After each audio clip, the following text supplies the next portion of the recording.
Everybody please rise for the pledge. Pledge allegiance to the flag of the United States of America and to the republic for which it stands, one nation, under God, indivisible, with liberty and justice for all. Please be seated. Come over, Sam. Recent pastor of Mayor Clara Lee Gould in the city of Beacon. Can we please have a moment silent for her?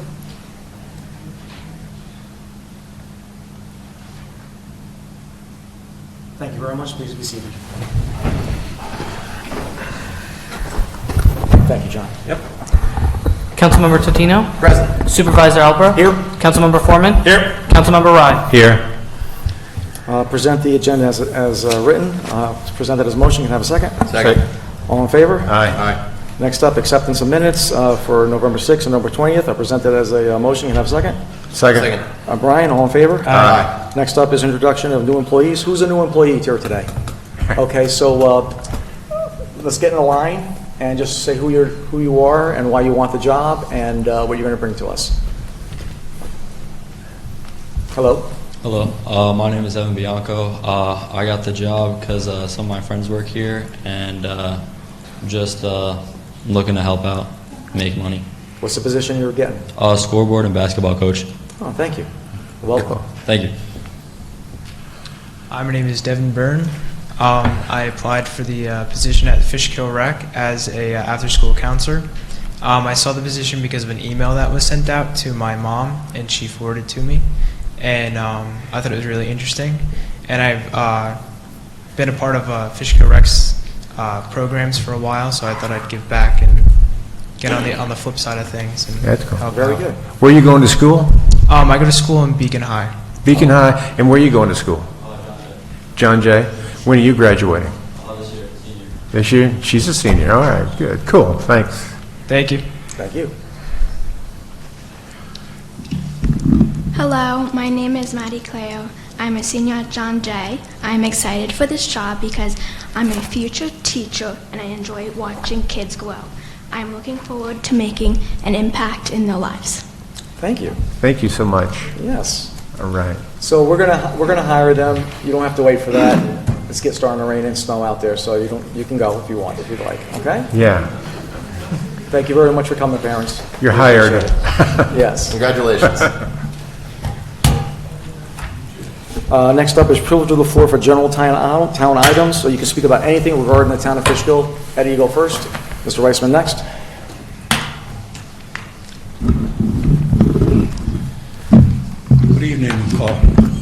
Good evening, members of the council. Good evening, Mr. Supervisor. Council, I'm here to give you thanks for your opportunity you have given us to the Fishkill Food Pantry for doing the food drives up here in the town grounds and the community, especially the community. It's been since I created the neighborhood Helping Neighbors on July 14th. We've been blessed. Not the blessed that we really want, but we've been able to keep the food pantry intact. So far, since January up to the end of last month, November, we have given 130,000 meals. Wow. For this community. I've got some statistics here. We'll give it to you at the end. We're also doing another food drive in December 15. Will be the last food drive for the 24 calendar, and it's going to be done at the ShopRite. And we like again, Mr. Supervisor, the way you've been doing all the time. We would like you to use your ego and put it there. It'll be our pleasure. Just get me the information and we'll take care of that. I have that for you today. And also, we have a lot of businesses that are doing a lot of contribution to us, and if you give me the couple of seconds to, let them be recognized. Absolutely. I appreciate that. Go for it. The November 22nd, the students of St. Mary's School and their faculty, they collected 350 bags of food. And he came in just in time for Thanksgiving. Thanksgiving was a great thing to the food pantry and to a lot of families. A lot of families were able to eat and have a blessed Thanksgiving. Okay? And again, all this thing is all combined with the help of not only the town of Fishkill and the residents of the town of Fishkill, also the village of Fishkill. Because when I say Fishkill, I include the village because we all one for all and all for one. This is the way I see it. And there's no political things in here. This is just the help. And when you guys come out to help, we are there professionally. We are there for one mission and one mission only. Like BJ's, Sam's Club, great people. At Sam's Club, a lot of people don't understand, don't see it. But Sam's Club helps a lot in the community. Helps the police department with Toys for Tots. Helps anytime somebody in the village, whether it's the school or the community, is asking me to do them a favor, see if Sam's Club could contribute for the Halloween, I go out there and I ask this man, Mr. Pedro Almoder, the manager, hey Pedro, could you help us? Anything for the community. That's his words. Anything.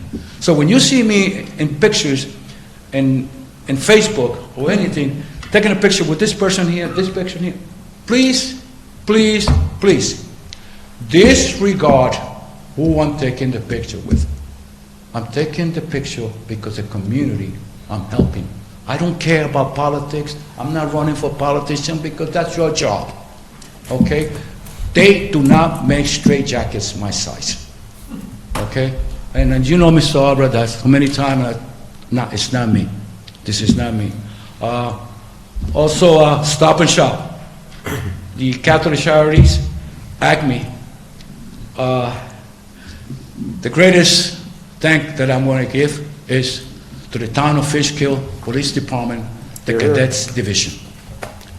Let me tell you something. Those young men and the supervision that they have are the greatest. They stood up there 2 whole weekends. Young men and women. And women, yes. Thank you, Correct Brian. us. Thank you. They stand out there and they do it with guts and they do it professionally. And to them, I bow. I bow.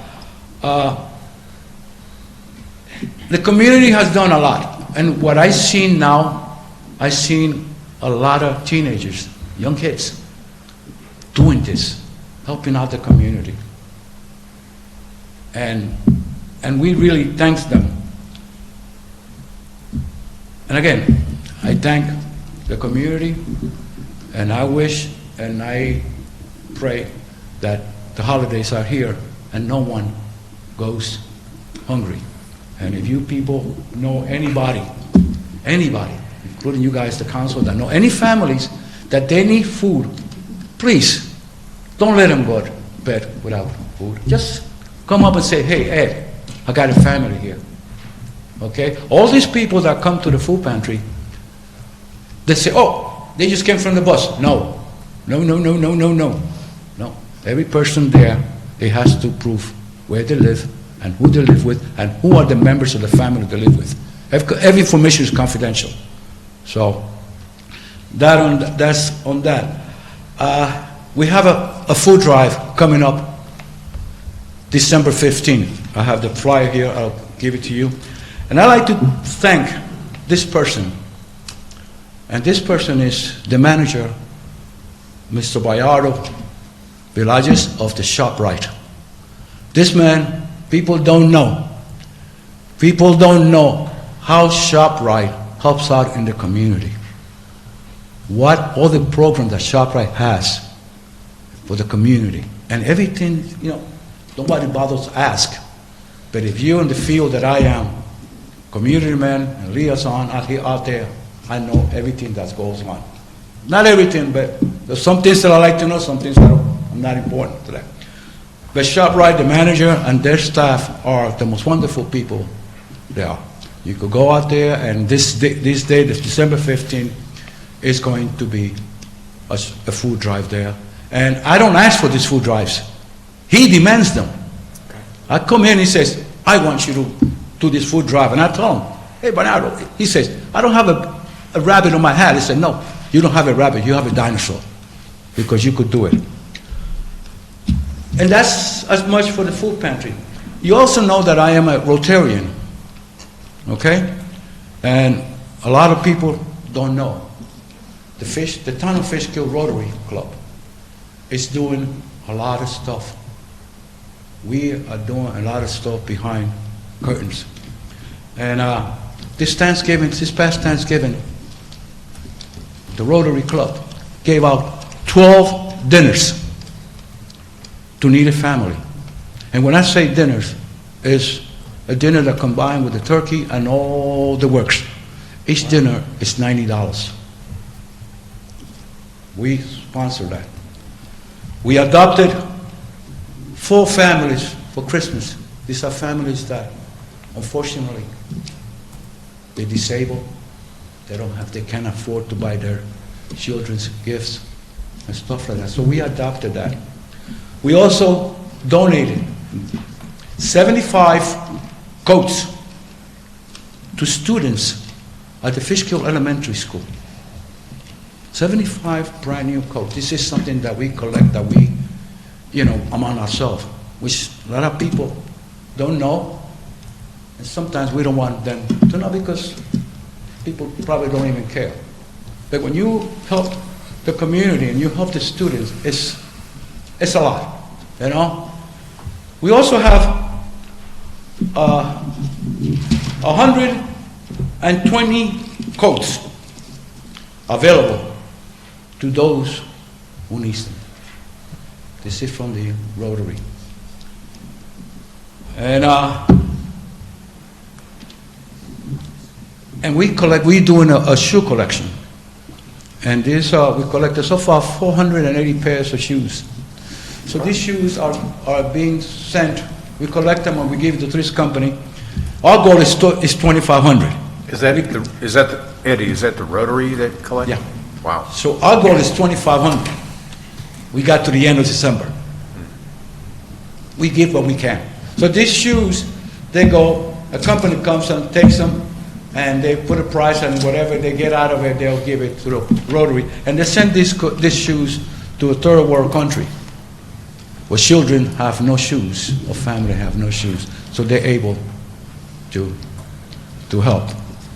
So, again, Mr. Supervisor, members of the council, from my part and the part of the Rotary Club and the part of the town of Fishkill and the village and the food pantry, we give you thanks for giving us the opportunity for your support and being there for us. And we want to keep it that way. If that's okay with you guys, I would really appreciate it. And also, I'd like to wish all the council members, the town of Fishkill residents, the village of Fishkill residents, a very Merry Christmas and a healthy New Year, and may God bless us all. Thank you. Thank you, Eddie. Eddie, real quick, sorry, just 2 questions real quick. December 15th, ShopRite food drive, what is the time? Oh, it's from 8 o'clock in the morning to 4 o'clock in the afternoon. Okay, so people have plenty of time to come by. Yeah. And how's your girlfriend's back? Is she walking? Well, tomorrow she goes for a procedure. Okay. So God your bless. prayers will be helpful. She'll have them. Okay? And again, thank you all, and I hope that we still keep that good relationship in helping each other with the community. Because remember, we all the community. We all here. Yep. That's why you got elected, to serve the community, and we appreciate it. Thank you. Thank you, Mr. Thank you, Palmer. Eddie. Mr. Weissman? Good evening. Good evening, sir. Mr. Reisman, town resident. I'd like to bring up something I brought up quite a few months ago, I believe. It's concerning stop signs on the corner of Jackson Osborne Hill and Baxtertown did. where that all intersects? You did. Maybe you guys looked into it, maybe you didn't, I don't know. If you haven't, I'm bringing it up again. If you looked into it and you see no merit in it, so be it. But again, the reason you need stop signs on all those corners there is because when you go out of Baxtown Road in rush hour, and that's the only spot where the stop sign is. Jackson and where Osborne connect, there's no stop signs going north and south. Only the stop sign coming out of Baxtertown. You go there during rush hour, it's very, very hard to get out there. Forget about trying to make a left turn going up Osborne Hill. It ain't going to happen. Rich, Yes. can I tell you something? Sure. I looked into it. Yeah. And county and I think if I remember correctly, Carmine, Highway indicated that the many layers of code and regulation and everything else with roads and where you put signs, that from their vantage point, that's not going to happen there for whatever reason, and so. Okay, if that's the decision, that's the way it's going to be, but. Yeah. And I agree with you, I think they're wrong. Yeah. I think you really need the stop signs there, and not for nothing, it'll slow down the traffic going down Jackson when you go past St. Mary's, Yeah. because they go barreling down there. I know, I can tell you, I handed out many summonses when I was working, sitting in the parking lot of St. Mary's. Many summonses. They just come barreling down that road. That stop sign, having a three-way stop sign there would stop that traffic and slow it, or just automatically would slow it going down towards the church and into the village. So, if that's, they don't want to do it, they don't want to do it, nothing I can do about it, but I believe it's the wrong decision, and I believe, God forbid you get a bad accident there, and then all of a sudden... And there has been. Then to reevaluate everything, when somebody really gets hurt or, God forbid, it's a fatality. So, that's what I wanted to say about that. And I just want to bring up one other thing, and I'll get out of here. The meeting you had a couple of weeks ago you had the public agenda, public agenda, yeah. Public hearing. Yeah, public hearing. My personal opinion is, if you're having a hot item that's going to draw crowds and a lot of comments, would it be possible to have the public hearing on an off night, plan it ahead of time, announce it ahead of time? This way, it's just the public hearing, and it doesn't interfere with the rest of the town board meeting. This way, everything can be addressed to the public hearing. And you don't have to rush it through. Not that you were rushing it through. I know it ran late because I watched it later on that night on television. But it was long. It was very long. And I think if you know it's going to be a hot item, if you can maybe do it on a separate night and just dedicate that night to it, I think it would be to an advantage of everybody, and maybe not even having to come to a decision, the town board that night. Wait till the official town board meeting, and then you guys bring up your vote on it. Give you time to think about it, to digest everything that's being said to you at the hearing. That's just my take on it. So, We appreciate it. okay. Thanks, That's it. Thanks, Rice. Okay, thank you. Thanks, Sarge.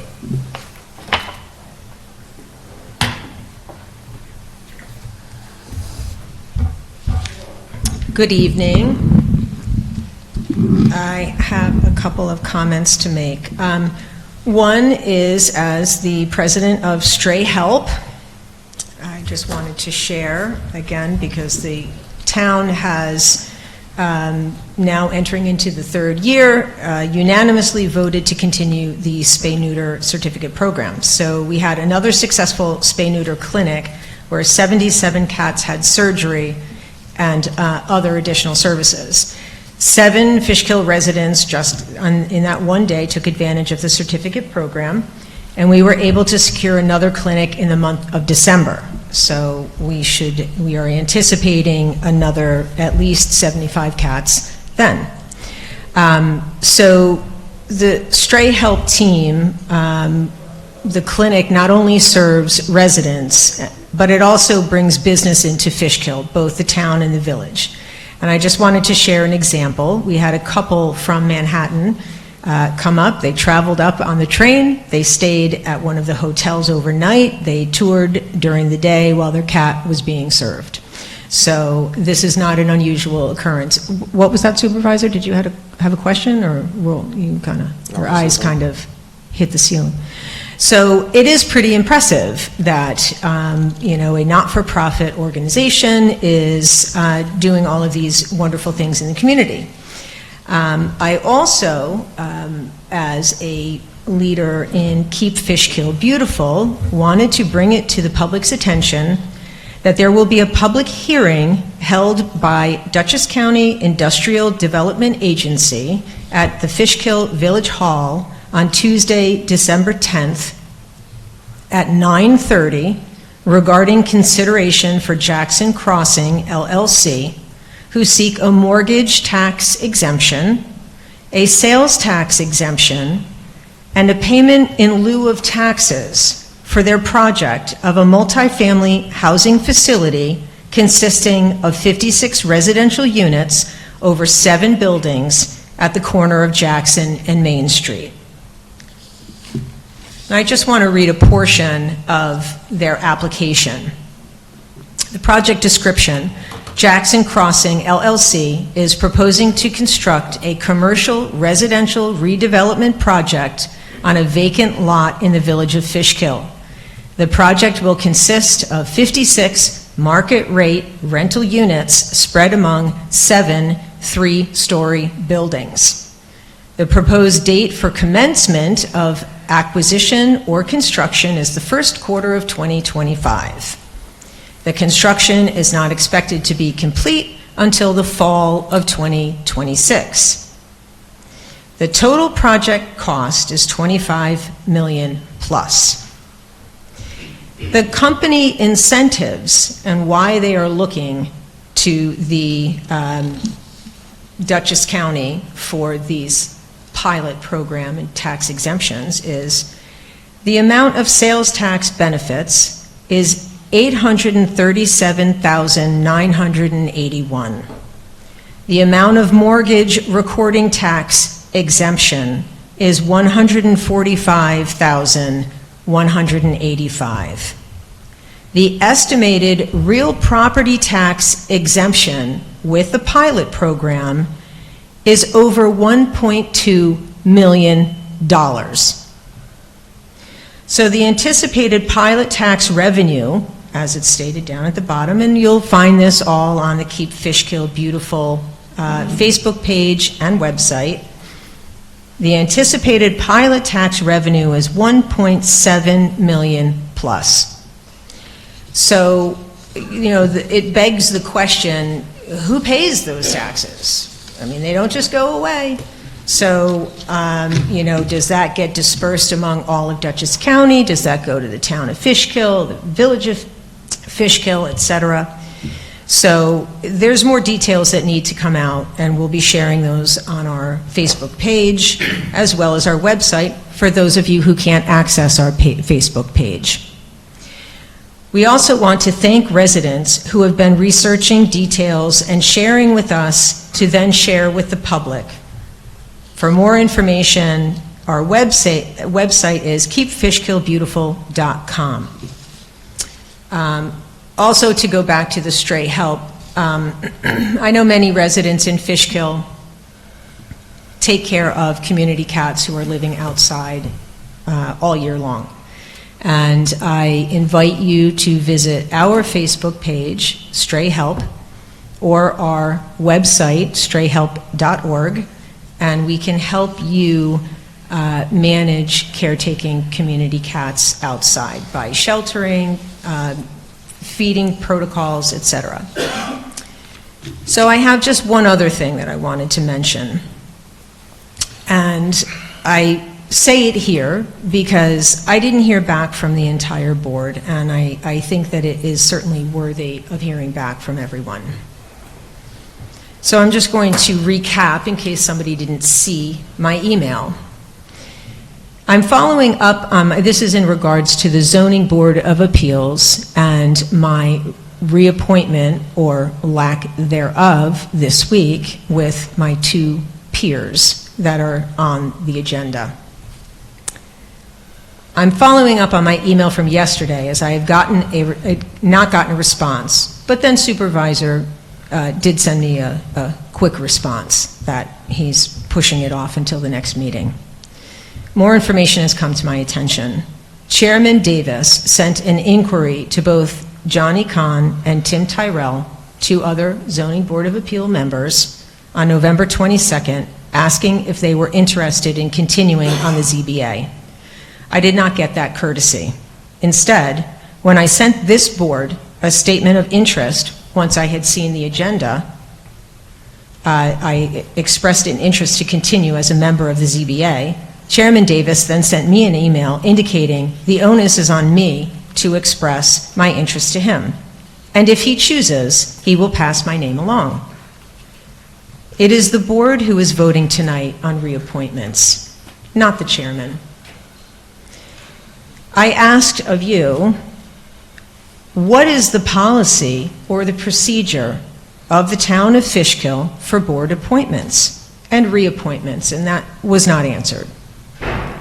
Members of the board, their chairs, and the public should be made aware of this information. New York State requires all board members to remain current on their training. Last year, Mr. Tyrell and I were the only ZBA members that had fulfilled the required training.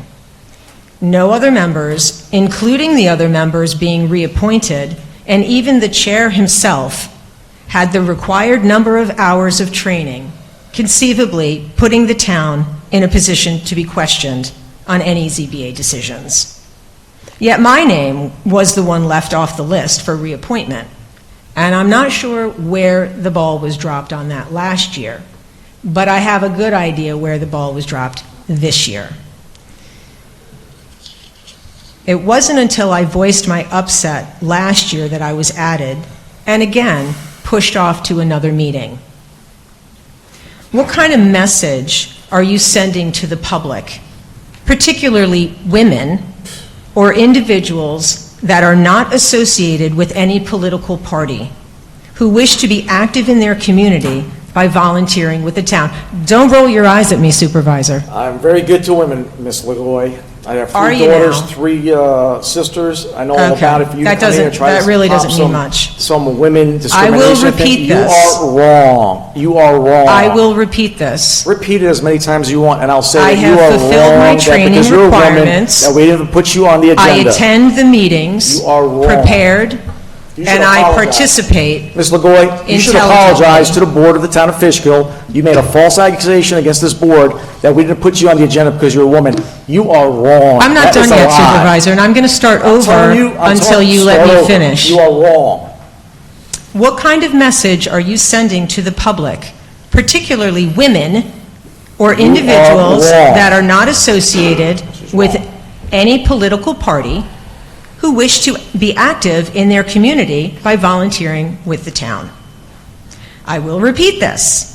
I have fulfilled my training requirements, I attend the meetings prepared, and I participate intelligently. Yet here I am again this year, having to make my case to you for equal opportunity. There are 4 voices on this town board right now. And I, in this email, had said, but now that moment has passed, I said, any one of you can make a motion to add me to tonight's meeting for discussion and reappointment. You had an opportunity to add me to tonight's meeting as an equal to my peers, and any one of you could have seconded that motion. I then asked who among you would make that motion, and clearly, none of you. You all sit silent. So I had some additional thoughts. One is the lack of clear policy on this issue gives the appearance town appointments and reappointments are conducted in a loose manner and at the whim of individuals in power at the time. What also comes to mind in this scenario is that I have alerted this board of 4 men and included the chair and vice chair, 2 men, who are looking to reappoint 2 men to the ZBA. Unreal. All of said individuals are of distinct political parties, while the one woman in this mix, unassociated with any political party, is not only being shelved, but Chairman Davis said I wasn't following the right procedure, when it really seems there is no procedure. I was not given an equal opportunity as the 2 men up for reappointment, and you had an opportunity tonight to correct that. Last year, I was sent an email by the chairman asking if I was interested to be reappointed, and I said yes, and yet somehow I didn't make it to the list for that particular meeting. I didn't get that email this year. So whether anybody agrees or disagrees, whether this is sexism, I don't really care. I don't care. What I care about is that all 4 of you had an opportunity to put me on the agenda, and you know darn well, as far as I know, there's not been a complaint. Even you, Mr. Foreman, could not say last year when you were opposed to me being on the board, and I asked you, do you have any concern with any of my participation in the meetings, and you said no. Unless something has changed this year, here we are again. So it kind of boils down to this. Either get your act together with protocols, procedures, and policies, or you will continue to look like you are singling out people, whether or not because of their sex, whether or not because of their political party. So again, I don't care what your reasoning is, but you were wrong, and you had an opportunity to correct that, and you didn't. No. Ms. Daniele, this gentleman was here first. Perfect timing, ma'am.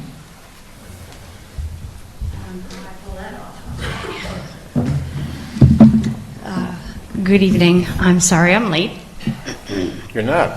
Hi. I was up in Syracuse giving my capstone project for SBA Thrive. Can you Graduate. state your full name and your company? Good evening. My name is Paige Flory, and my husband Peter and I moved into Fishkill when we purchased our home in Fishkill 25 years ago. Since joining the Fishkill community in 2000, my husband and I have been an active part of this community, logging hundreds of hours with the local flotilla for the Coast Guard Auxiliary, helping distressed boaters and being the eyes and ears for Homeland Security, guarding bridges and the now defunct nuclear power plant. We have participated in other community activities as well, from dog fosterings for multiple nonprofit rescue organizations such as Rescue Dogs Rocks, Second Chance, and Perfect Pets Rescue, to being a big sister for Big Brother's Big Sister, me obviously, and to helping out Riverpool and Beacon multiple years with their swim across the Hudson. We also used to handle the housing program for the Hudson Valley Renegades when they were part of the Tampa Bay. So we decided to open our business, Boutique Wine, Spirits, and Ciders, in Fishkill in 2017 in this town. We live here, and we wanted to keep the tax revenue in our own town and the sales generated by our small business in the community. In our 7 years at our location in Westage Business Center next to Hudson Buffet, we have grown to 7 employees, including ourselves, 3 of whom live in the town of Fishkill, 2 others who live in Dutchess County, and 2 others who live in the immediate area in the Hudson Valley.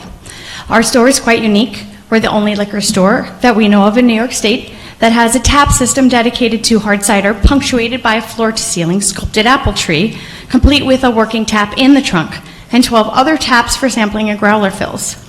Working within the very narrow laws of the New York State Liquor Authority and the New York State Department of Agriculture, we were able to find a way to differentiate our store to the point that we have become a tourist destination for Fishkill and Dutchess County, with visitors coming specifically to the area to visit our shop from as far north as Boston, as far west as Ohio, and as far south as Charleston, South Carolina. And yes, 2 sisters from Charleston, South Carolina reached out who flew into LaGuardia, drove to the Hudson Valley, to our shop to see what we had and to learn more about this category, which was one of the most incredible experiences I've ever had as a retail store owner. We have shared our experiences with both agency that oversees our licenses, hosting program manager Mark McCullen from the Department of Agriculture in 2017, and the then chairman of the State Liquor Authority, Vincent Bradley, in 2018, who signed my license, or did at the time. Our unique business model has made us the proud recipients of national and local awards, including being named as the best small business in 2024 by Think Dutchess Alliance in October, and winning a Dutchess County Tourism Award of distinction for collaboration last month, and the Dutchess Tourism Award for distinction for hospitality in 2022. We are recognized by the American Cider Association as having the best cider selection on the entire East Coast, bestowed upon us in 2020, as well as getting nominated as Palmolier of the Year in 2023. I want you to understand who we are as community members as defined by our actions since moving here.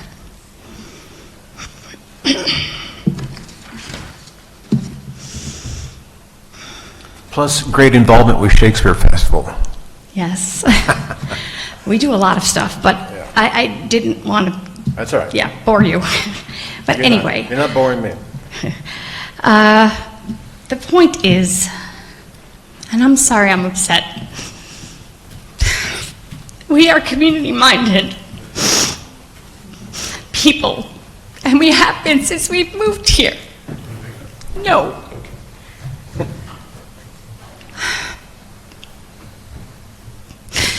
And I just don't like feeling like the community is rejecting us, and let me tell you why, which obviously is getting under my skin, and I'm sorry. I'm here today because simultaneously to winning 2 major awards from Dutchess County for Best Small Business and Collaboration, I was also served papers by the town of Fishkill to appear in court with a possible fine and 15-day jail sentence for banner signs. Does that make any sense? Do you see why I'm a little upset with this? Okay.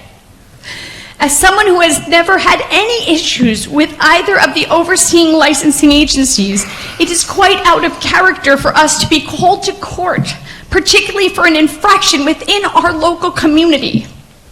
The context of this is as such. When the pandemic hit in 2020, we posted banner signs at some point because every other business in our complex had shut down and people had no idea we were open and operating.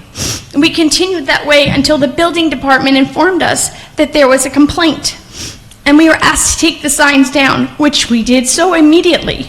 We were told, and I am paraphrasing from 4 years ago, but the gist of it was, I know you will put these signs back out eventually, and if there's another complaint, I will come and talk to you and have you remove them again.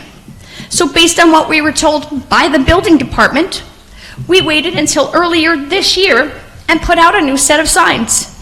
Instead of coming to talk to us, however, we were informed of an issue via a return receipt requested piece of mail addressed to me personally at my home. Upon receipt, my husband Peter went to speak to Joel at the building department to find out why we weren't spoken to as promised. Joel said, not to worry, if we took the signs down, we could go to court and the case would be dismissed. We were not spoken to because the assistant Rick determined that I was, and I'm paraphrasing again, difficult to speak to. Pete went to court because I was due at the Small Business Administration's office that day for the Thrive program, and that's an obligation I have, and I have to be there. And Rick informed Peter that the charges would not be dropped completely, but I had to plead guilty and be on an ACD, meaning that if I were to get in any trouble in 6 months, the charges would be brought up again. I have some difficulties, squarely. First and foremost, I believe what I am told by my town authorities. I believe what you tell me. That bit me twice thus far, and I don't like that.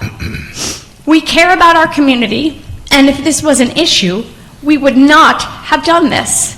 It's very simple. Just tell me don't do it, and I won't. But what we were told and the ensuing actions didn't match. Since removing the signs in September, there have been multiple signs put out by other businesses, including St. Mary's School, the new cannabis dispensary, which has 4 banners up currently, the out-of-town Christmas tree vendor that sets up once a year. The signs for the Indian restaurant adjacent to our shop has been shredded and in disrepair for weeks. My request to you, Town Council, is this. Can we please open a line of communication to the small business owners that work hard in our community rather than punish them? Do we as a community value what a company like Boutique brings to our community, or are we sending a message that certain businesses that are owned by fellow community members are not welcome? Why is the punishment not commensurate to the crime? Do I really deserve jail time for a banner that says I am open? Especially after being told that I would be warned if there were any issues. I implore you to help me open a line of communication and reverse my pending court date a week before Christmas. Further, I propose a more open line of verbal communication with the business members of Fishkill, rather than going straight to punishment. I think you will find that many of us are intelligent, thoughtful, and have the community in mind. Thank you for your time and consideration. And I do have a bunch of just written material that will show you what I'm talking about, and I will give that to you. Paige, just to let everybody know, you called me about this, was it yesterday? Monday. And upset, and I'm listening to you, and I'm thinking, this, I'm listening to your side, and I stressed that during the phone call, but from what I am hearing, it doesn't sound like this should have gone to that level of punitive action by the town.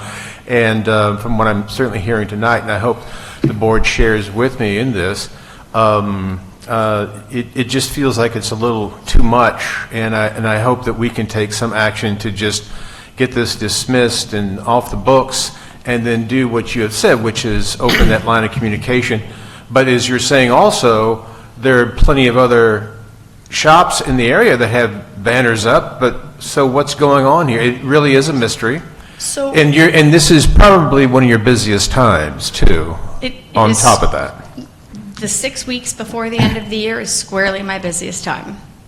That is the busiest time in our shop. We do about a quarter of the business of our entire year in December. So why don't you let the residents of Fishkill know where your shop is, and maybe they can come visit you. We are at 18 Westridge Drive. We are right next to Hudson Buffet. Across from Walmart. Caddy corner from the Dunkin' Donuts there. Yes, if you pull into Dunkin' Donuts, you will see us. Yeah. Yeah. Also, I would also say that if we have an issue with people from the building department verbally speaking, which I don't understand. I'm a retail person. I have to be friendly. It's kind of my job. But if the people from the building department are uncomfortable speaking directly to somebody, then perhaps just a form letter saying, hey, this is a problem, and check it off. Your signs are shredded, they're too big, you need a permit, it's inappropriate, whatever the things are. And then then say, if you don't take action within, pick a time frame, then we will have to take further action. And then if I had gotten something like that, and then I got this paperwork, I deserve it. But that's not what happened here. And I am a member of this community in good standing, both personally and business-wise. Yeah, I share Brian's concern. It is particularly concerning, an accusation that perhaps the status of this legal situation is contingent upon a town employee's belief that you were uncooperative. I don't know how in town policy that determines the status of legal proceedings. I certainly would like to get a better sense of what's taking place here. I think we should be speaking with the building department. But we need to take some sort of action to get this thing off the books. We can't interfere with judicial action from the court. Once it's Mr. Gabbard, explain yeah, this to the gentleman. it's the building inspector. Get to the thing so you can Sorry. explain it to him. It's the building inspector who maintains the proceedings. The board wouldn't step in unless, you know, it was demonstrated that there was no basis for it at all to direct him how to complete it. Look, I think it's appropriate to get a report from the building department back to the board. We can talk to the building supervisor, the building inspector, to find out what the status of this is, and, you know, perhaps something can be worked out. But this board can't tonight adopt a resolution saying so it all goes away or anything. I'm talking like about talking with the department, but is that something you and We can Ozzy take action with the building can work? department and have a conversation with them. Yes. At Which the is end what of we'll the, do. thank you. At the end of the day, I think the problem is a little bigger than my issue, my personal issue. I think, you know, I'm looking to open up a second business, and I was looking in the town of Fishkill, and this gives me pause. This makes me look at other towns because it makes me feel as if the town of Fishkill is not friendly to businesses. Now, I understand that people push boundaries, and squarely, while I would never defy a direct request, I get very creative and I can figure out a workaround. And that being said, that's not what happened here. Just saying, like with my tap system, it's something that's creative. It's within the bounds of the laws, and it's creative, and that's what makes us the business that we are. And I'm good at it, and I like being creative in a positive way. But what I want to kind of verbalize here is that the building department overall, or any other municipality, if you're going to make a business owner, what I do is I'm a sommelier and pommelier. So if you want to pair, you know, your veal stew with something, you call me, right? You call me. Like, if I need to know something about the building, I call the building department because that's their specialty. But signage is not my specialty. So if I faux pas because I didn't know something, it's just because it's not my speciality. And I would submit it's not a restaurant specialty, it's not a plumber's specialty, you know, so if they mess it up, it's really not that big of a deal. It's a temporary sign. You just say, can you take it down, please? And we take it down. Now, if that doesn't happen, obviously, I understand that there are ramifications and consequences to defying something, but that's not what happened here. We were specifically told, don't worry about it, this happens all the time, just let it ride. If there's a problem, I'll tell you. And I believe that, and that's why I'm here. Thank you for coming. Thank you. I'll give you these. Yes, go ahead. Please.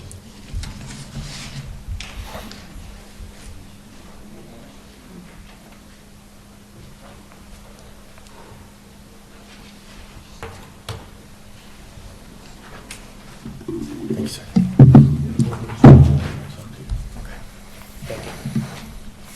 Thanks, Peter. Did you need? It would be nice. Take that. I'll Ms. scan Daniele? it, I'll email I it was to just you. waiting for. That's okay. Okay. That's okay. All right, there's another one? Oh, did I sign it then? Okay, cool.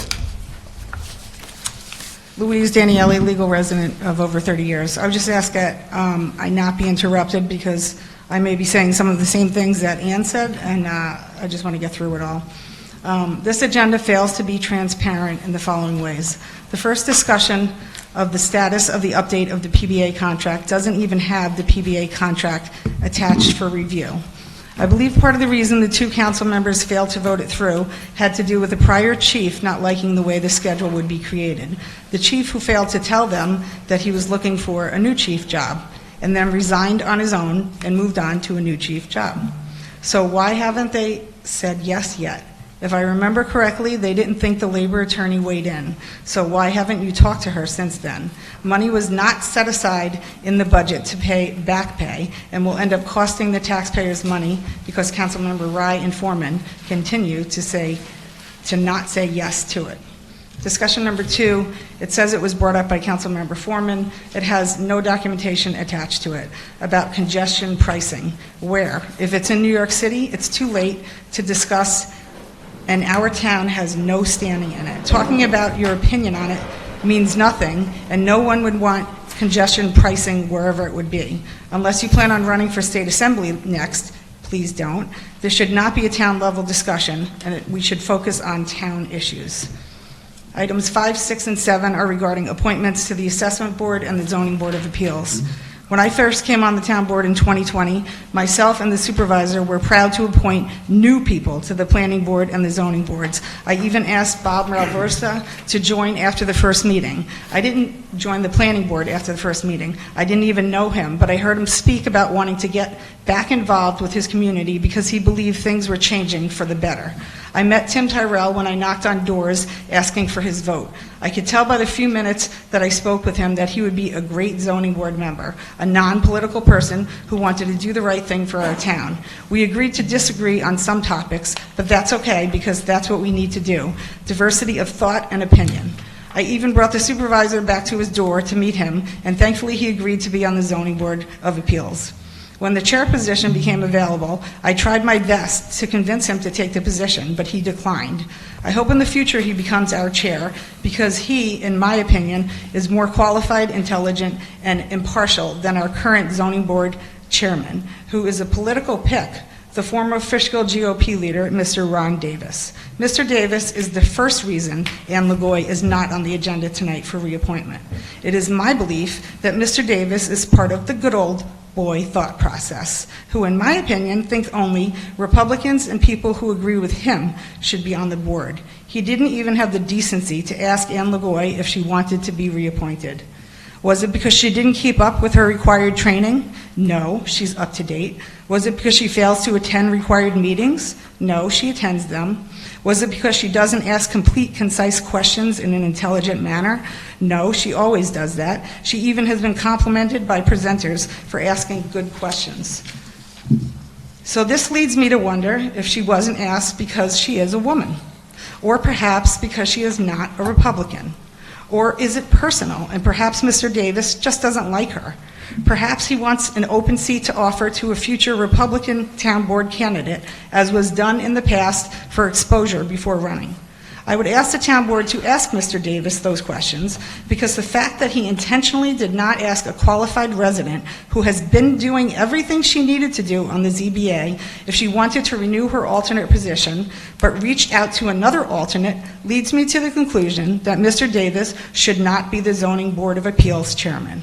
I asked the current board at the end of last year to consider asking him to step down because he hadn't even completed his own required training or told his members to make sure they completed their training. Secondly, the supervisor failed to add her to the agenda. He knows that he, Carmine, and I worked hard to make our boards diverse. So why would he now try and claim it's up to Mr. Davis to pick when that isn't true? It's up to the town board. When I noticed her name was not on the agenda, I then noticed that the resolutions for appointments were in consent agenda, which is an easy way for a yes vote for everyone. The excuse was then that her name was not given timely for the agenda, which we know doesn't matter because there have been many meetings that the supervisor added items for special consideration to the beginning of the meeting with resolutions as well, usually reading them very quickly. Recently, he added that we hire one of the attorneys to represent us for downstate. Another time was for an insurance company that Mr. Foreman used to work for to handle our workers' comp policy, which he had just received before the meeting. So we know it could have been done tonight, but instead, the supervisor chose not to add it. So the excuse that Mr. Davis is the one who tells the supervisor who he wants to be on the board is simply not true. Lastly, the rest of the town board was aware that she wasn't on the agenda, as she emailed them to advise them of the alleged oversight. So why didn't any of them just do the right thing and add her, instead of now claiming that they will add her to the next meeting? If it waits until the next meeting, it should be a consent agenda like Mr. Khan's is tonight. That would mean everyone is saying yes. Or will we have to hear from Mr. Foreman talk again, like he did last year, to tell us that he didn't like a social media post that Ms. Lagoy put online, which he used as an excuse to vote no for her? So much for First Amendment rights for free speech, Mr. Foreman. He may have changed a change of heart this year and vote for her, though, because he changed political parties to conservative and wants to potentially run for some future seat. Please don't run, but vote yes for her. So you all have shown your true colors by not doing the right thing and asking her if she would like to be reappointed, just as, in my opinion, the biased chairperson, Ron Davis, did not ask her. Your job as town board members is to appoint people who will bring intelligent input and ask informed questions while on our boards, not exclude an intelligent woman who has been doing a great job and will continue when she is given the same opportunity as her male counterpart. If you don't add her tonight, as it appears you will not, I hope to see it in a resolution for her reappointment to the ZBA for an alternate position in consent agenda at the next meeting. And if a full-time position opens up, she should be considered first due to her obvious dedication to the ZBA and all town matters. I would also hope that you see a letter from Mr. Davis stating that he has decided to step down as the ZBA chair and let the town board fill the spot with our vice chair, Tim Tyrell. This type of intentional exclusion moves our town backwards, not forward. Start moving forward. On a different note, I attended the Village of Fishkill meeting last night. I heard today, like others did, that there will be a public hearing this Tuesday at 9:30 at Village Hall for the IDA to discuss the developer getting a pilot, which is payment in lieu of taxes. I think the mayor should have told the public about it and given the board's stance on the matter. Last meeting, we heard from residents about their hardships of rents being raised. Why would the IDA even consider giving this developer this opportunity for development that no one wants? I hope they think of the citizens and say no. Let them pay taxes like the rest of us do, except for John Foreman, who doesn't pay any. If you can't attend the meeting, then you can email your concerns to the IDA for the chairperson. That was all I had to say. I just wanted to add a couple of words to the woman that just came up here and spoke. I know that Councilmember Foreman has mentioned her business in the past, so I'm sure you're all aware of her business. I've seen the very large signs through the years, and I have nothing against her business at all, but there are rules in place, and people need to follow the rules. And if she was told to take it down, and she took it down, and then we'd have to hear from Joel if she was given the opportunity to put it up later.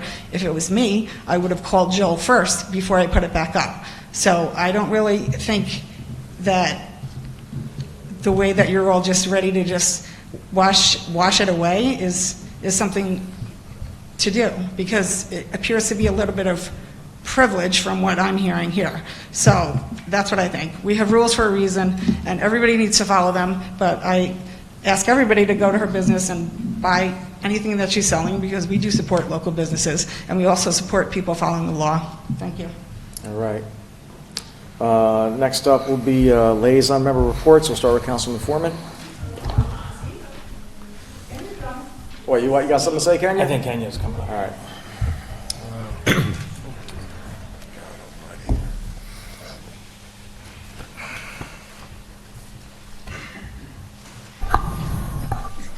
Kenya Gadsden, taxpayer. So I don't know the whole story. I wish I did know the whole story about the business, but I will say that there's a lot of privilege floating around here. And so when I was on the board, before I came off the board, there is a business operating in a residential-only area right now who I've been trying, and the supervisor's aware of this because he's helped with this process, get these people out. They are so bold that, to my understanding, they're taking the town to court now, even though they took up shop in a residential area only and created their business. They have tried to hide their business behind trees. They want to build, they're going to go before the planning board or the ZBA coming up, and they're going to try to build another property in the residential area. So the fact that you are going to go to court because of a sign makes me nauseous when this person has taken up a whole business in a residential area. So we have got to get the connection going with the department that mans these things happening outside. That property owner's in court also. Yeah, no, I know, it's in court now, but I've been off the board now, I think, what, 4 years, or, It's in court, right? yep. And so it's in court now, but they took up shop thinking that they could proceed, and the lackadaisical approach to that was, oh, so-and-so said I could do it. When we look further into it, so-and-so did not say that they could do that, but they felt like they can do that because they can get away with it. And so people who want to follow the rules or skate around the rules or skate within the rules, they get penalized towards the 10th power. And somebody who's openly operating a business in the middle of a residential area, disrupting the lives of their neighbors, didn't get penalized at all yet. They're just now in court. They're in court. Yeah, but how long, in how many court. years is that? Go to justice court and ask them. They move slow. I don't know, I think. It's in front of the justice court right now. I'm not going to blame you, Rozzy, or the No, I town don't board write for the I don't process write of the traffic court, tickets. but what I am going to say is, I don't write it is my tickets. hope that all of you do take a look at this young lady's situation or her family situation, others that may be like them, because to come before you, it takes a lot to take a stand, right? And sometimes you got to stand alone. I'm proud of you, women power, right? You ain't need the guy on the side. But it takes a lot for people to even come here to say what they have to say, but then there are others who hide behind the faces of other issues and they never get addressed publicly. And so, but the families in those communities came to me and I turned it over to you because that's the right thing to do. I didn't take it up on my own to try to face these people who are taking up shop in a place that they shouldn't. So I just think that we need to kind of compare apples with apples and oranges with oranges in these situations, because some people get more than other people. Some people get ACDs. I wasn't fortunate to get an ACD in my case, but when John Foreman stole a sign, that's what he got. And so to me, that's a crime. And a crime should be punished. But it depends on who you are and if you're privileged or not, whether or not you get that. Thank you for your time. Anybody else? All right, next up is liaison reports. You sure you want to go first? Sure.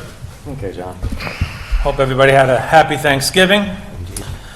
So our highway superintendent, Carmine Isvan, is taking action on the issue that causes grief to drivers on Route 52, which are the inconsistent traffic lights near the 84 overpass, which contributes to the traffic in that area.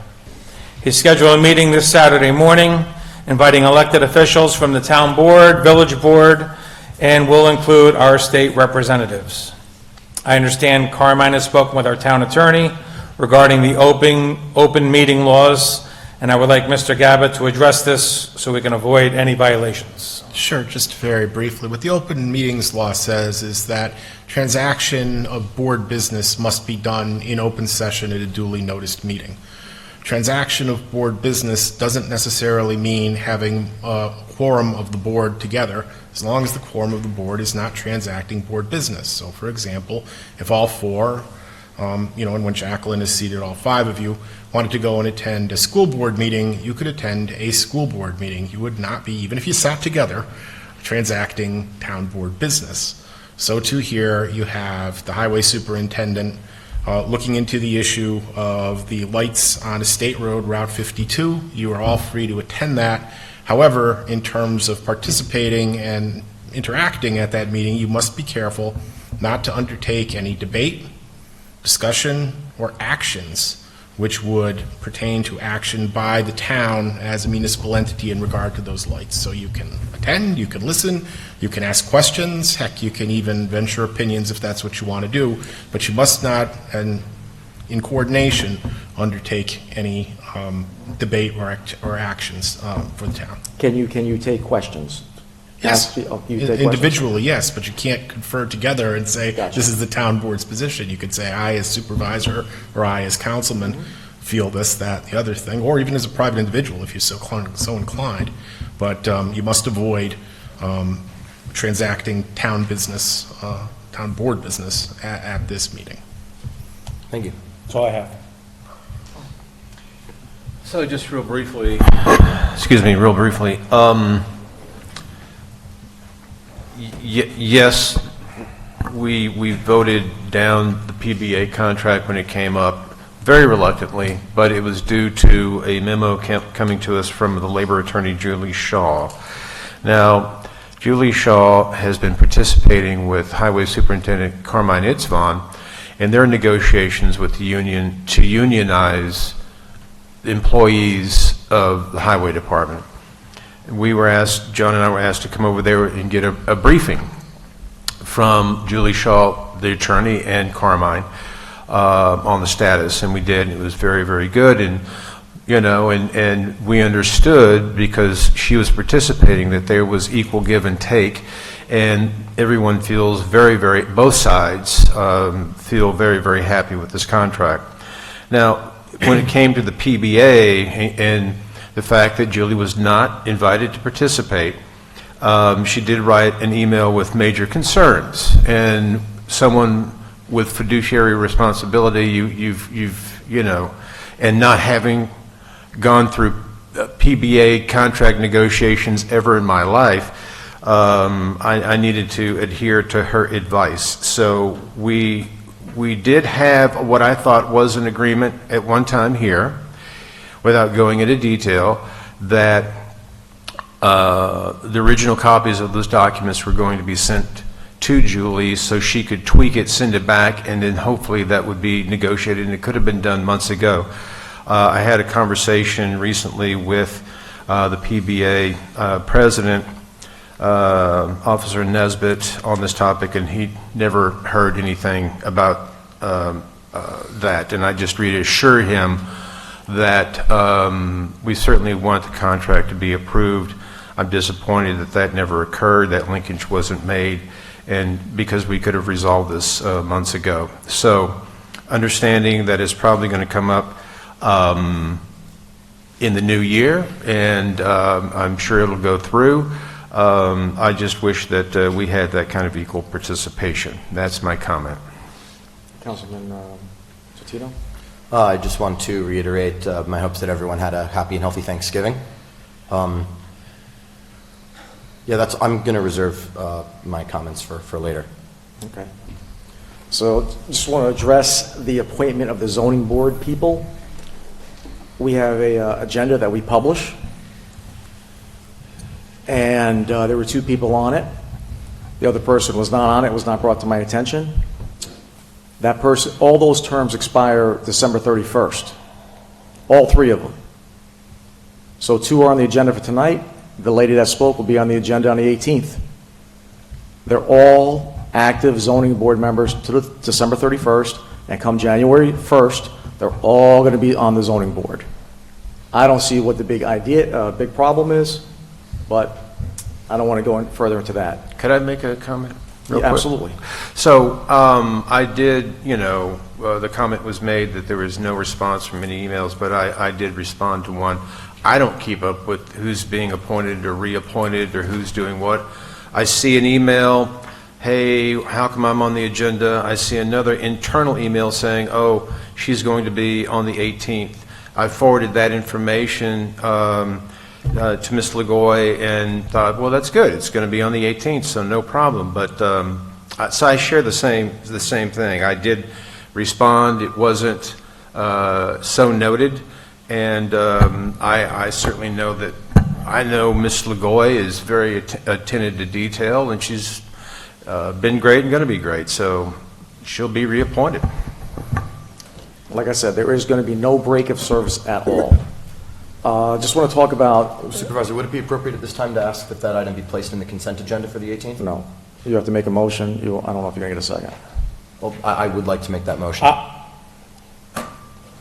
You guys I apologize, but you're out of order. If you want to, subsequent to the meeting, ask that it be put on the agenda, even in a particular spot, you can do that, and if you get a second, that will happen. Yes. Then it can be addressed when you set the agenda at the next meeting, but you really shouldn't, at this meeting, break from the agenda and start making motions to set an agenda for the next meeting. So When just would be wait until this appropriate? meeting's over. I'll have There to is send no an email. break in service. There is no break in service. I don't understand what the issue is. No, I understand. I just think that as a gesture after the colossal inconvenience that she's been put There- through, there that is it no would be inconvenience. appropriate to, it would be Councilman, appropriate to. there is no inconvenience. There is no, these terms expired December 31st. There is no inconvenience to her term of service or her ability to continue to serve.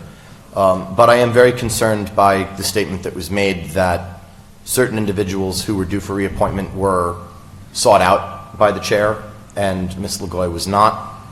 I think that the very least the board can do, knowing that we have just said collectively that Ms. Lagoy will be reappointed, I think it would be an appropriate gesture for us to place this on the consent agenda for the next meeting and to do so now. I recognize that it is not in keeping with It's on the agenda. general for the procedure. 18th.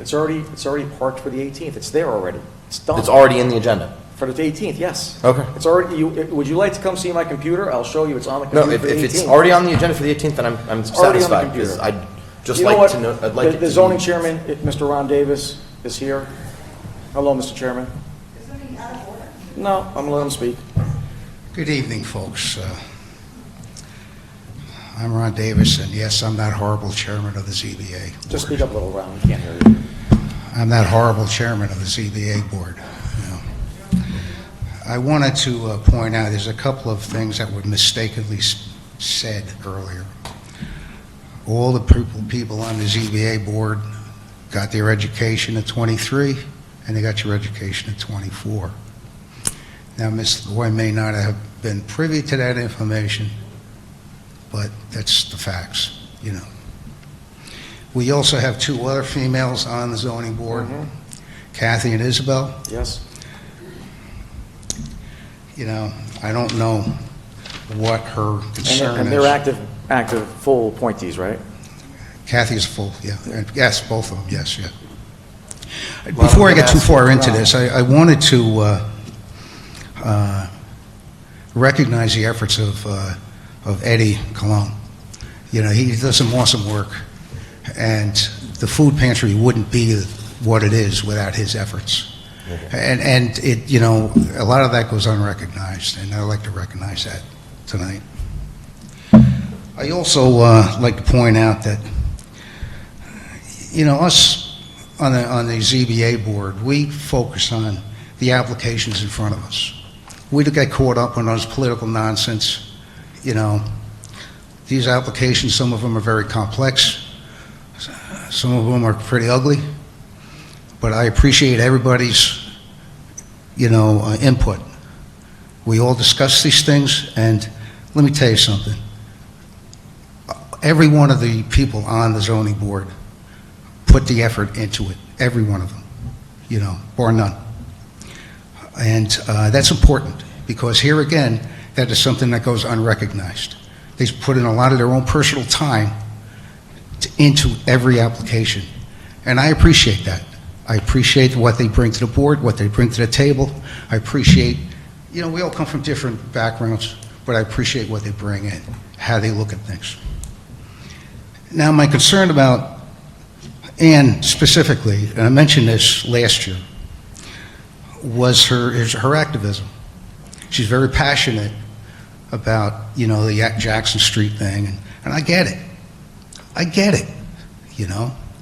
I don't want that to come to us, you know, and I thought about that. I gave that a lot of thought, and I decided, you know something, what she brought to the table this past year, okay, and that's why I said, okay, let's put her on for the next week, the next agenda, you know. But the question I have is, and it was brought up, the process of how this works. Do I, as a chairman, have any say in this? I would hope so. All right. And so I pass on my suggestion to the board, and you guys make the final decision. Is that correct? Yes. Does Ms. Daniele have any input into this? I mean, she seems to be under the impression that these kind of appointments got to go through her. Is that correct? Nope. Can you say that louder so she understands this? She's a private citizen and can voice her opinion at the podium. She can voice her opinion. Yes. But she seems to believe, because she's calling up members of the board, harassing them. And I don't appreciate that, you know. But like I said, I appreciate the efforts of everybody, you know, on the zoning board. And I expect Ms. LaGoy to get appointed. I think the resolution will be written up for the next meeting. It's already written. There's no break of service. There's nothing. I don't understand what this is about tonight. I don't either, other than the fact they came up here and bashed me, you know. And me. Everybody's allowed to have their opinion, you know, but I just want to let you know I do appreciate the efforts of everybody. And we appreciate the zoning board, your chairmanship, and everybody out there with you us. Thank you. Thank you. Thank you, Ron. You do a good job. One point real quick. I apologize, Mr. Supervisor, but the zoning board chairman, while he can make recommendations as far as appointments or whatever his opinion is, doesn't have a say as such in the appointment of any board members. That is vested solely in the discretion of the town board. So can you make recommendations? Sure, you can make recommendations, but the decision is wholly and solely the town board's. Thank you. A question for the attorney.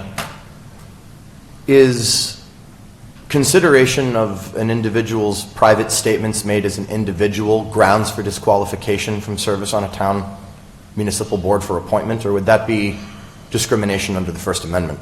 Well, if it was done solely in retaliation for the comments, then yeah, you'd be looking at a constitutional problem. But you have to understand, in making appointments, a lot more goes into the decision rather than just if the person is qualified or not. There may be a lot of people who are qualified.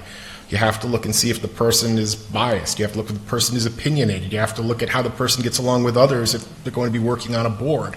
Right. It may be that they're perfectly qualified and they're perfectly suitable, but you just want to bring in new, and I think you said you wanted new members at one point just to get different viewpoints. Right. So there's a I'm lot just that goes concerned by into- something that was said by the chairman there, who indicated that his opposition was due to her position on the Jackson and Maine project. Well, it depends on what those comments indicated. If they indicated that the person is opinionated or difficult or biased, then yeah, those types of things you can take into consideration.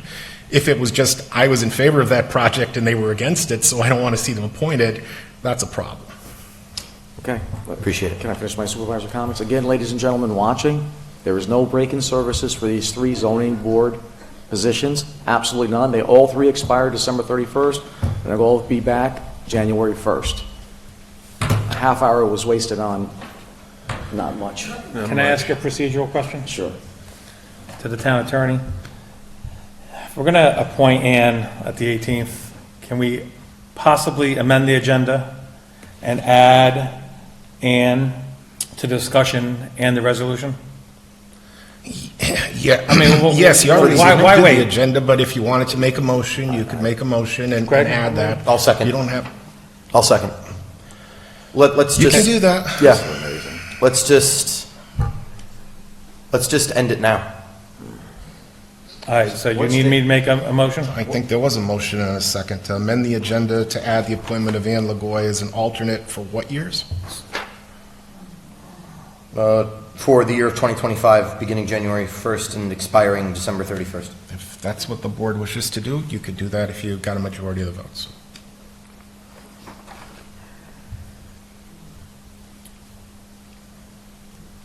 I mean, I just made the motion. Moved and second, so we need to vote to amend the agenda. Yes. So, Councilmember Totino? Aye. Councilmember Foreman? yes. Councilmember Rye?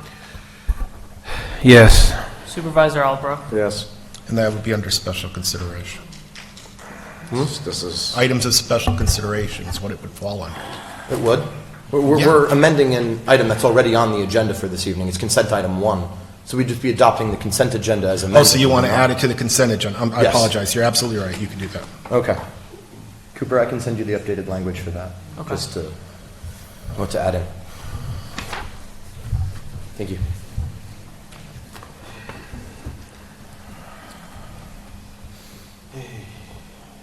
So I just want to make one other clarification about this Jackson property and the village of Fishkill. It's not in the town of Fishkill. As you know, I'm not in favor of knocking down historical sites like what happened on that site. I certainly do not like to change zoning laws to benefit developers. I would never give a pilot program for residential development. Right. And what's very important about traffic is not just meeting, sitting down, and talking about this and that, and you're stuck at a light. There's a whole bunch of issues regarding traffic. How do we maintain the roads? How do we buy equipment? We're going to have a big contract for our highway guys.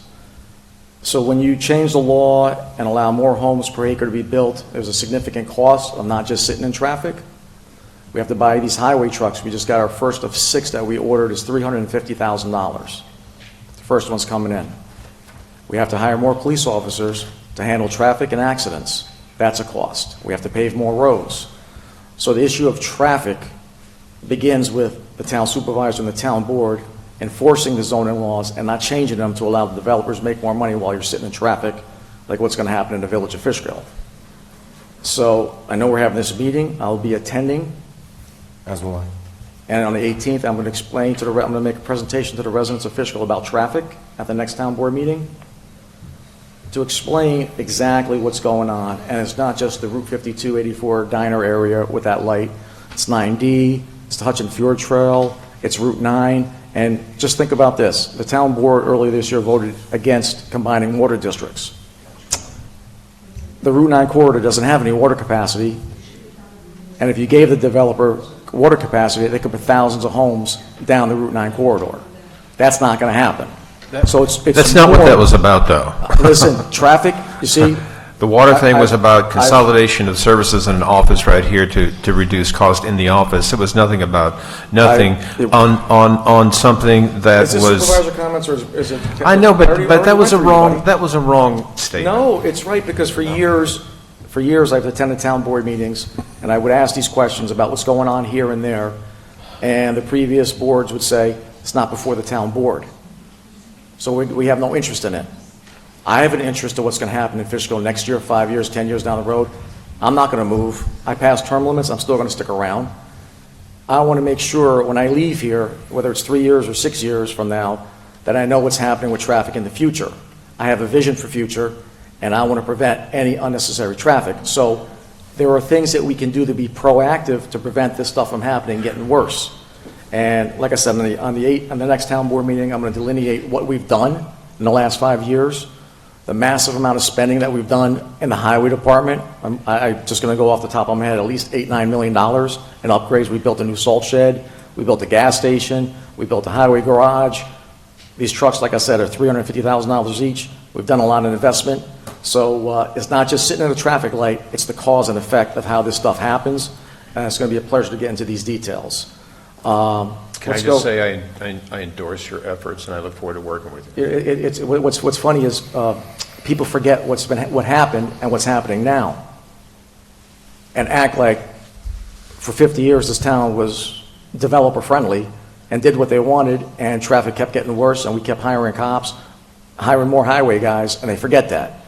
We've actually stabilized what's going on here and haven't made it worse. So. And our options are limited, guys. If you're watching on TV, what do you want to do? You want to put a 4-lane highway right through the village of Fishkill? Mm-hmm. I don't think so. Do you want to do an overpass? Do you want to do a bridge in one of the previous 1972 comprehensive plan that says we could build a bridge by CVS across to the back of KFC to Walmart? Right. It only costs about $40-50 million. If you guys want to do that, we can do that. But there's a cost associated with bad development. So I'll delineate, and we've done a lot to make sure it didn't get worse. So I get it. If there's an accident on 84, Route 9, 9D, 52, it ruins everything. If the light out there malfunctions, and it malfunctions a lot, it screws things up. But otherwise, if everything's going, things are going pretty smooth, I don't know what else we really can do but knock down old buildings and build bridges and things like that. And then what will happen is the developers will come before the town board and say, hey, listen, now we have more access because there's more lanes for traffic, we can build more. And then 10 years while you're building, you'll have another 10 years of development, and 20 years from now, the supervisor will be saying the same thing that I said right now. So we're pretty choked off with traffic. Yes. Yeah. But it's very expensive, this traffic. It costs you money. We got Carmine coming here, the highway super. We got a contract with them. We got the PBA contract. Traffic is expensive. We don't want traffic. We don't change the zoning laws to help the developers in the town of Fishkill. The village, you got a complaint with the village, go to the village board meetings. That's their own government. That's on them. And I would like the residents to know I will be writing a letter to submit public comment on that public hearing. It takes place at 9:30 in the morning. I won't be able to attend, but I will be voicing my opinion, which I think is well known about the merits of that particular proposal. All right, so next up is discussion of the update for the PBA contract. You guys wanted that on the agenda. What do you want to discuss? I actually said what I was going to say. So basically, I did speak to some PBA representatives, and I'm going to put it on the agenda for the January 2nd meeting, where we're going to vote on it. There'll be a roll call vote on that. All right. So Cooper, just clear that off. Okay. And can you find the old resolution and put it back on for the second, just a resolution? Okay, the old I resolution. think we'll need to create a new resolution, but it can be the Will same we have to do that? language. Okay. Because the previous resolution was defeated, so. We used it with as a the same carbon copy, language. you'll duplicate it. Yeah. Yeah. All right, so let's get that on for the second, please. Okay. Next up is congestion pricing. Councilman Foreman brought that up to our attention. John, what would you like to do? Okay, I've been in contact with Congressman Lawler's office. He is leading the effort attempting to stop congestion pricing from becoming a reality. And I just want to share a few bullet points with everybody. Congestion pricing is a tax burden. Governor Hochul's congestion pricing plan unfairly imposes up to $2,500 annually on middle and working class commuters, including essential workers, to bail out the mismanaged MTA. This policy adds another financial burden on families and businesses already struggling in New York. Number two, MTA mismanagement and debt. The MTA faces a $3 billion deficit, exacerbated by fare evasion costing $700 million annually, and a staggering $45.5 billion in debt. Instead of fixing internal mismanagement, Hochul and the MTA are looking to New Yorkers for yet another bailout. Public safety and transit use. Rising violent crime driven by cashless bail laws has made public transportation increasingly unsafe, pushing many New Yorkers to drive. Rather than addressing safety concerns, Hochul's plan penalizes those who must drive to work due to unsafe transit or lack of alternatives. Number four, flawed process and lack of transparency. Congestion pricing was rushed through using manipulated federal programs and expedited environmental review process. Significant post-election changes to the plan lack transparency and accountability to New Yorkers. And finally, call for accountability and real solutions. Ending congestion pricing and restoring accountability at the MTA are critical. New Yorkers deserve safer, more efficient transit options without additional taxes that make living and working in the state unaffordable. So I would like to get a second to move and draw up a memorialization for the next meeting. Present as a motion? Yes. Right now, say it. I present developing a memorialization, Resolution? a resolution for the next meeting. I'll second it. All in favor? Aye. Aye. Mr. Galba, can you write something up? Yes, of course. Mr. Gaba, as you do that, I have a support for the memorialization, but I do have an objection to a couple of the statements that were made, which are materially false. Violent crime is not on the rise in New York. It's down 28% in 2024. Who buys that? Well, I mean, it came from the State Division of Criminal Well, Justice Services. hold on. Brian, you don't believe the NYPD and New York State Police? No, I mean, we that's- just see a lot of crime. Listen. I certainly believe you see it because it's being reported. Listen, the NYPD is the greatest police department in the world. The New York State Police is in the top 5 state police departments in the world, in the United States. Where else are you going to get these numbers from? Are you saying crime is down? 28% according to the Division of Criminal Justice Services. That's what I believe. I don't disagree with anything you're saying as far as that goes. Don't get me wrong. I'm not trying to contradict you, but my point is that the resolution that you adopt is going to express opposition to the congestion pricing. Yes, and I'm fully in support of We don't need to get opposing into, that. what you want is something saying that you feel it's a bad idea, that it unfairly penalizes residents of the town of Fishkill, et cetera, et cetera. We're not And then you send it to your elected officials and the Oh, okay. governor. Yeah, I wasn't sure if we were looking to memorialize those notes. Right, I wasn't sure if we were looking to memorialize those points or if we're simply putting something together in opposition. I'm perfectly happy to support. And no one's putting down state police or Or NYPD. I didn't No. say that. Good. I just didn't want those, No. I recognize that those are talking points, and that's Well, perfectly fine to put those together, but I don't think they should be in It an will official be town worded resolution. appropriately when you get the draft. Thank you. All right, good. So we'll have that ready next time, Mr. Yes. Gallo? All right, discussion on accessory apartment buildings. Wait, I just want to make sure, you want me to close this discussion out or table it to next meeting as Just well? close it out and we'll just put it in the consent. Okay. Next up, discussion of accessory apartments and buildings. I think Mr. Gallo wrote a nice law. I read it, of course, and I think it is too. Did we touch on this? Maybe we did. If I build an accessory apartment above my garage, and it's all approved, it's all perfect, but I sell the house, why do we want the new owner to get a reapplication, a reapproval of that accessory apartment since it's already There's happened? an Is owner that- occupancy requirement, and you could sell the house and somebody could put it out for rent. Okay. So why is the reason for that? Because there's an owner occupancy requirement. If the property is sold, you have to have somebody come in and say, well, it's still owner occupied property. That's what it means? Yeah. Okay. So what he's saying is you can't sell it, then the guy can buy it and rent both places. Got it. So the whole new buyer would know that they have to live there to rent it. Gotcha. Yes. Perfect. Okay. No, Right. you held the public hearing on this, you closed it last time, we didn't have the approval resolution, so, now. That's fine, that was my only question. And that makes sense. Everybody good with that? I am. Okay. Next up is discussion of resolution to declare some surplus item in highway. Everybody okay with that? Sure. Yeah.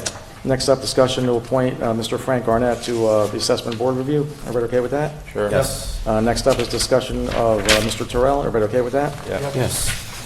Next up is Mr. Khan. Everybody okay with that? Yep. Yes. Next up, discussion I apologize. Is it Mr. Khan and Amagway? Yeah, Yes. you already put it in the consent. Okay. It's in the consent. This is just discussion items. Next up, discussion of resolution to hire recreation staff for various programs. We already said yes to that. Yes, we did. And privilege of floor for anything on the agenda.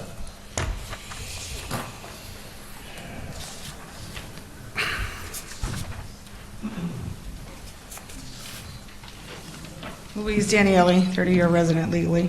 I just want to note the date and time to say thank you, Councilmember Foreman, for doing the right thing and actually getting the entire board to do what they should have done previously. So thank you, and thank you, Greg. And thank you, Brian, for getting that yes out there, and the supervisor, too. So as far as Mr. Ron Davis, he left. I told him I'd be coming back up, but he decided to leave anyway. I just wanted to correct some of the statements that he said. When I was on the board, I asked the ZBA, the liaison, who was Carmine, to check into the training, and they did not all have their proper training. So I don't make this stuff up. I actually do my job when I was on the board, unlike him being in charge of it and not doing his job. So they all got trained at the end of December. Tim and Ann were already trained. The other people were not. So he's incorrect on that. To allege that I harass anybody is pretty funny, coming from the person who harassed the crap out of me when I ran for the seat on the town board. But that doesn't have anything to do with it. I did not harass anybody. He should apologize for that. What I did was call and speak to someone. He is the one who harassed his own board member, asking if they contacted me. It doesn't have anything to do with anything, but he just likes to try and make it seem like I'm doing something wrong, when really he is the one doing something wrong, because he's not doing his job, and he doesn't do his job properly, and he shouldn't be in charge of it. But we'll see if you guys do anything about that. It would be great if he just resigned, but I'm sure he won't. I don't really know what's worse, that, I would think that he didn't pick Ann because she's a woman or an independent, but now he actually just said he didn't like she was an activist. He didn't like her thoughts. Like, what? Everybody's entitled to think whatever they want. If she had something come before her board that had a conflict, she would have recused herself. Unlike John sometimes, who does not recuse himself, but she would have. So I think that's even more concerning, to think that he actually said he didn't choose her because of her activism with the Jackson Street project, which it shouldn't, obviously that shouldn't happen, but she's entitled to think whatever she wants, just like he is, and he's on the board. So, and I also found it entertaining that he actually had a revelation that he changed what he said and he was going to appoint her. So again, it would have never happened. He would have never done it. and the supervisor wasn't doing it, and it should be the board that makes the final decision, not him. And I'm glad that in the end, you guys actually did the right thing. So again, thank you, John, and thank you, Greg.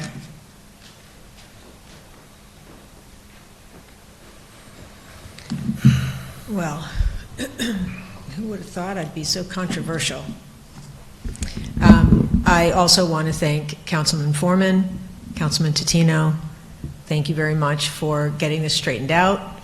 I want to make a correction on a statement that was said. I was informed that not all individuals are of a distinct political party on the ZBA.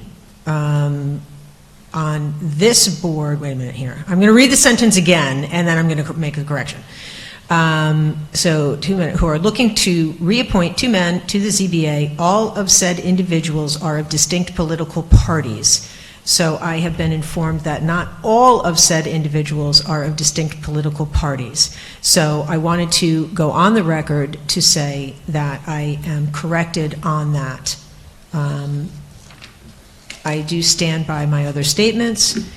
I appreciate that you acted to set things straight, that set things right and do the right thing. And I appreciate that very much. And I appreciate the unanimous voting yes. Thank you. Anybody else? Okay. Next up is consent agenda. Presented as motion. Can I have a second? As amended. As amended to include Ms. LaGoy. Can I have a second? Second. All in favor? Aye. Okay, I only got one resolution. Resolution introducing a proposed local law to amend the town code regarding accessory apartments. Resolution number ID number 9679. Whereas the town board of the town of Fishkill has a proposed local law before it entitled a local law amending the town code of the town of Fishkill, chapter 150, zoning, to repeal and reenact the definition of apartment accessory in 150-6 in parentheses B, word usage definitions, and to amend 150-40 in parentheses D, David, and whereas in order to consider enacting a proposed local law, it must be formally introduced and a public hearing must be scheduled and held before it, now therefore be resolved. Number one, that the movement of this resolution does hereby introduce the above proposed local law. And number two, the public hearing on the proposed local law will be set for January 15th, 2025 at 7 o'clock, and that the due notice of the same is directed to be given to the publication and posting. Present that as a motion. Can I have a second? Second. All in favor? Aye. Thank you. So at the last meeting, we voted to protect tenants, and then January 15th, we're going to allow people that own homes and be able to get, maybe build an accessory part and maybe make a little money to stay in Fishkill. Yep. Items for special consideration, there are none. New and old business, John? Nope. Brian? I didn't mention that I did go to the Cadets Toy Drive this past weekend at Walmart. They did a great job, and it's always wonderful to see them. And new business, I met with Joey Cavassini, supervisor, town of Wappinger, and just talking about general issues and reconnecting with him. And we kind of developed that we want to do a Fishkill, town of Wappinger softball game this summer, just for unity and playing, and so details we need to work out and see what the prize would be if we won and they won, or they won. So just a fun thing to throw out there. I'd like to do that. Yeah. Sounds like fun. Yeah. Greg? Just the one thing. People may notice that I'm wearing my U.S. Army tie tonight. I'm happy to be able to tell the people of Fishkill, as we are proud people who live in the Hudson Valley and support our local collegiate institutions, that the U.S. Military Academy at West Point, better known as Army football, will be playing Tulane on Friday for the American Athletic Conference title. It's their first ever conference title game. I'll be there, and I hope that everyone who cares about our military, supports our military like I do, will be rooting for the Black Knights of Army on brave old Army team. Thank you. 8 o'clock, Channel 7. Yes. Yes. And as the only United States Army veteran on this dais, go Army. I also attended that thing with Brian at the police cadets and the police officers did a great job for the Marines. It was a very nice event, and they did very well. Our next town board meeting is on the 18th. There's no executive session. I'll make a motion to adjourn. Can I have a second? Second? All in favor? Aye. God bless Fishkill and America. Take care. Good night. So, what do our...